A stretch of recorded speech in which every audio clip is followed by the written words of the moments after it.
ইসলামী আন্দোলনের মূল এবং তার সহযোগী সংগঠনগুলো কোনো কালির ছাড়া আল্লাহর ভজন কর্মে তাদের গায়ে কেউ লাগাতে পারে না। যে দেশে আমি জন্মগ্রহণ করেছি এদেশে আর খুনিদের জায়গা হবে না, এদেশে জানাবাদের জায়গা হবে না, এদেশে বিদেশি টাকা পাচারকারী জায়গা বাংলাদেশের মধ্যে হবে না।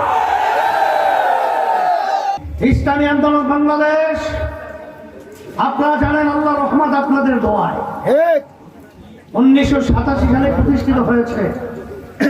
অদ্যাবধি পর্যন্ত ইসলামী আন্দোলনের মূল এবং তার সহযোগী সংগঠনগুলো কোনো কালির ছাড়া আল্লাহর ভজন কর্মে তাদের গায়ে কেউ লাগাতে পারে না। ইসলাম এবং ফ্যাসিস্ট চরিত্র এদের ভিতরে পার্থক্য হলো 5ই আগস্ট যখন হাজার হাজার মায়ের কোল সন্তান হারা হলো,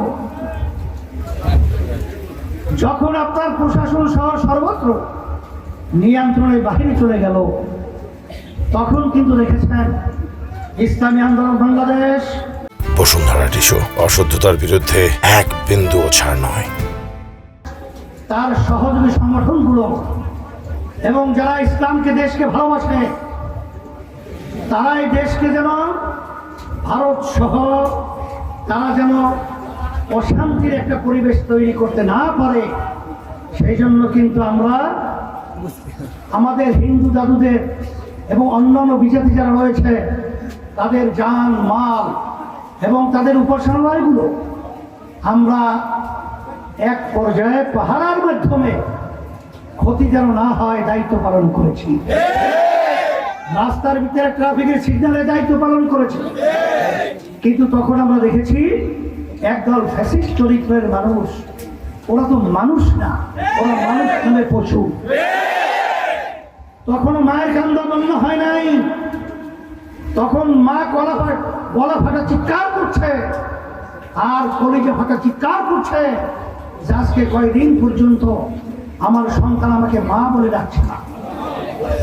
সেই অবস্থায় ওরা নেমেছে চাঁদাবাজি করার জন্যে, স্টেশন দখল করার জন্যে, ঘাট দখল করার জন্যে।